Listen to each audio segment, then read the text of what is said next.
Good Michael, look you to the guard tonight. Let's teach ourselves that honorable stop, not to outsport discretion. Iago hath direction what to do, but notwithstanding with my personal eye will I look to it. Iago is most honest. Michael, good night. Tomorrow with your earliest, let me have speech with you. Come, my dear love, the purchase made, the fruits are to ensue, that profit's yet to come between me and you.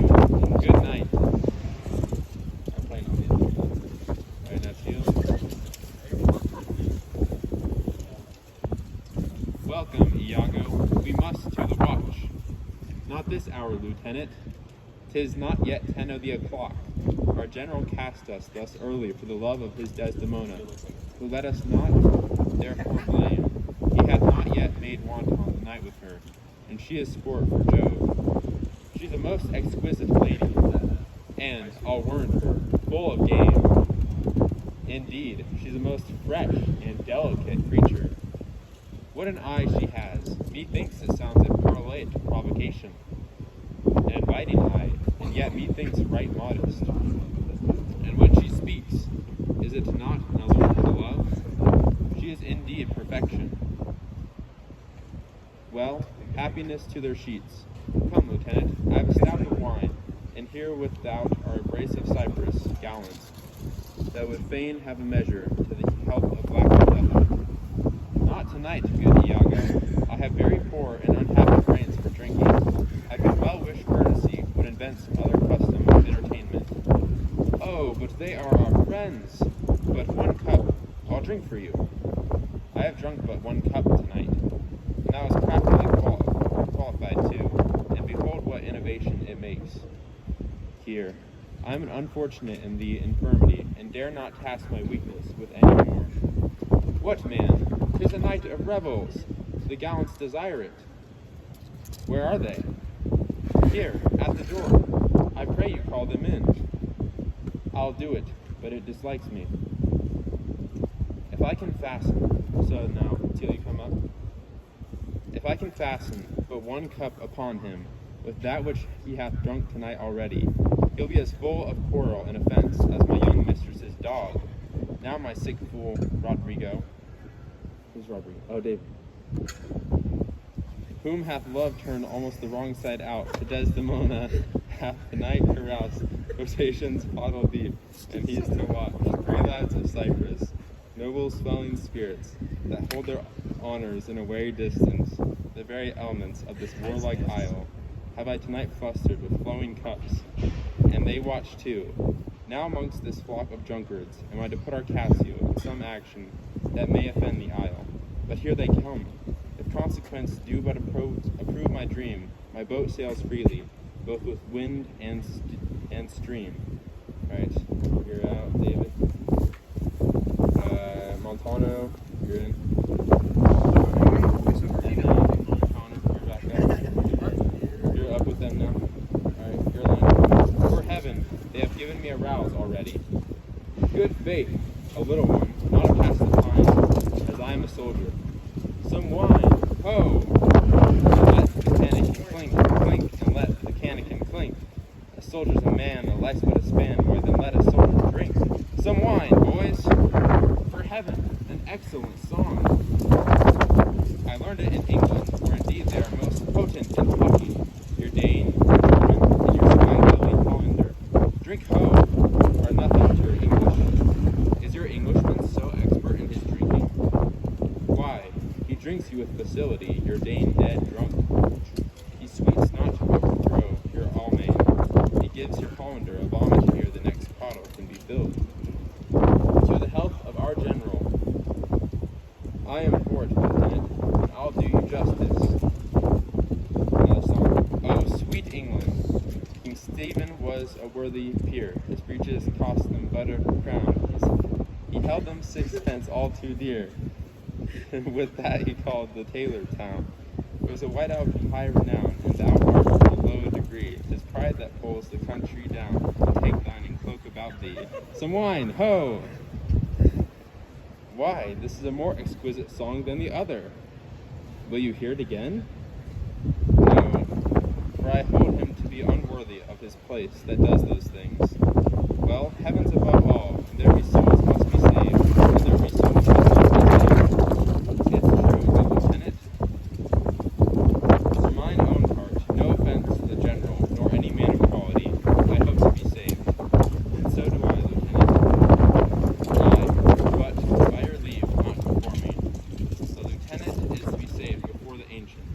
Let's have no more of this. Let's to our affairs. Forgive us our sins, gentlemen. Let's look to our business. Do not think, gentlemen, I am drunk. This is my ancient. This is my right hand, and this is my left. I am not drunk now. I can stand well enough, and I speak well enough. Excellent well. Excellent. Why, very well then. You must not think that I am drunk. To the platform, masters. Come, let's set the watch.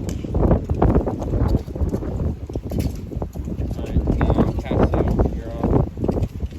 You see this fellow that is gone before? He is a soldier, fit to stand by Caesar, and give direction, and do but see his vice. 'Tis his virtue, it does equal not. The one that does belong to the pity of him. Here the love Othello puts in him, on some odd time of his infirmity, will shake this island. But is he often thus? 'Tis evermore the prologue to his sleep. He'll watch the horologe double set, if drink rock not the cradle. If we're well, the general were put in mind of it. Perhaps he sees it not, or his good nature prizes the virtue that appears in Cassio, and looks not on his evils. Is this not true? Rodrigo, you're aside with, go over with Iago. How now, Rodrigo? I pray you, after the lieutenant, go! Exit Rodrigo. And 'tis a great pity that the noble Moor should hazard such a place as his own second with one of the ingraft infirmity.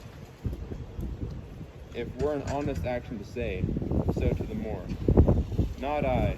For this fair island, I do love Cassio well, and would do much to cure him of this evil. Alright, chase Cassio, or chase Rodrigo. Rodrigo, you're being chased on. Alright, chase him. Help! Help! But hark! What noise? Zounds! You rogue! You rascal! What's the matter, lieutenant? A knave, teach me my duty. I'll beat the knave into a twig and bottle. Beat me? Dost thou prate, rogue? Strikes him. Nay, good lieutenant, I pray you, sir, hold your hand. Now grab him. Let me go, sir, or I'll knock you over the mazzard. Come, come, you're drunk. Drunk? Okay, Iago, come aside with Rodrigo. Do I let him go? So now, you two grab the swords.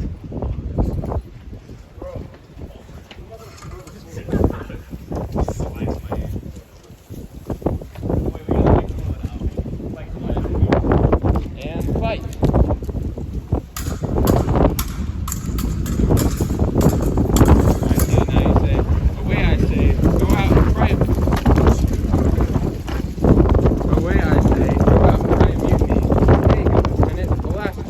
Help, ho!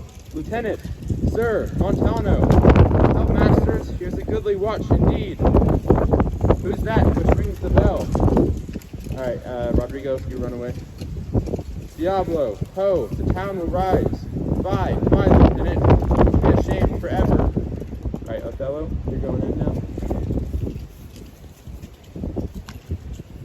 What's the matter here? I bleed still. I am hurt to the death. He dies. Hold, for your lives.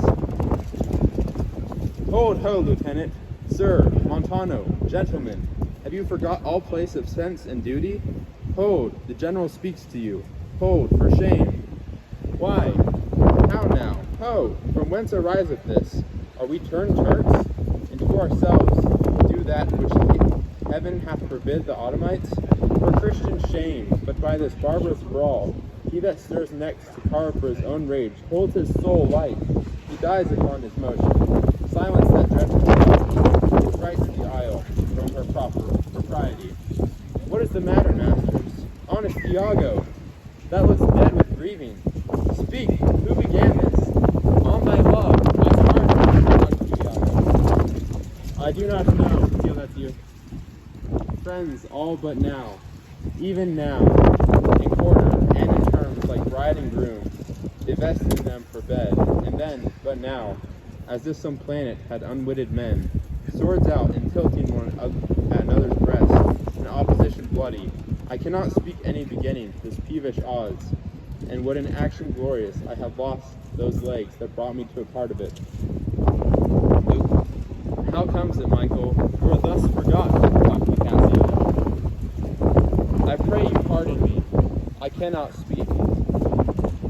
Worthy Montano, you were wont to be civil, the gravity and stillness in your mouth, in your youth, the world hath noted, and your name is great in mouths of wisest censure. What's the matter that you unlace your reputation thus, and spend your rich opinion in the name of a night brawler? Give me answer to it. Worthy Othello, I am hurt to danger. Your officer can inform you, while I spare speech, which something now offends me. Of all that I do know, nor know I aught, by me that's said or done amiss this night. Let self-charity be sometimes a vice, and to defend ourselves, it be a sin when violence assails us. Luke, now by heaven, my blood begins my safer guides to rule, and passion, having my best judgment college, aside to lead the way. If I once stir, or do not this harm, the best of you shall sink in my rebuke. Give me to know how this foul rout began, who set it on, and he that is approved in this offense, though he had twinned with me, both at birth, shall lose me. What in a town of war, yet wild the people's hearts brimful of fear, to manage private and domestic quarrel, in night and on the court and guard of safety. 'Tis monstrous, Iago. Who began it? Trent, if partially a fine or leaguered in office, thou dost live more or less in truth. Thou art no soldier. Teal, touch me not so near. I had rather have this tongue cut from my mouth than it should do offense to Michael Cassio. Yet I persuade myself to speak the truth shall nothing wrong him. This is it, General. Montano and myself, being in speech, there comes a fellow crying out for help, and Cassio following him with determined sword to execute upon him. Sir, this gentleman steps into Cassio and entreats his pause. Myself, the crying fellow, did pursue, lest by his clamor, as it so fell out, the town might fall in fright. He, swift of foot, outran my purpose, and I returned then rather, for that I heard the clink and fall of swords, and Cassio by an oath, which till tonight I ne'er might say before. When I came back, though this was brief, I found them close together at blow and thrust, even as again they were when you yourself did part them. More of this matter the best son, though Cassio did some little wrong to him, as men and strike those that wish them best. Yet surely Cassio, I believe, received from him that fled some strange indignity which patience could not tax. Luke, I know, Iago, that honest and love doth mince this matter, making it light to Cassio. Cassio, I love thee, but ne'er more be officer of mine. All right, Desdemona, you're up. Look, my gentle love, be not raised up. I'll make thee an example. What's the matter, dear? All's well, sweeting. Come away to bed. Now to Montano. Sir, for your hurts, myself will be your surgeon. Lead him off. Montano, Iago. Luke to Iago. Look with care about the town, and silence those whom this vile brawl distracted. Come, Desdemona, 'tis the soldier's blight to have their balmy slumbers wake with strife. And now, alright, that's where we're ending.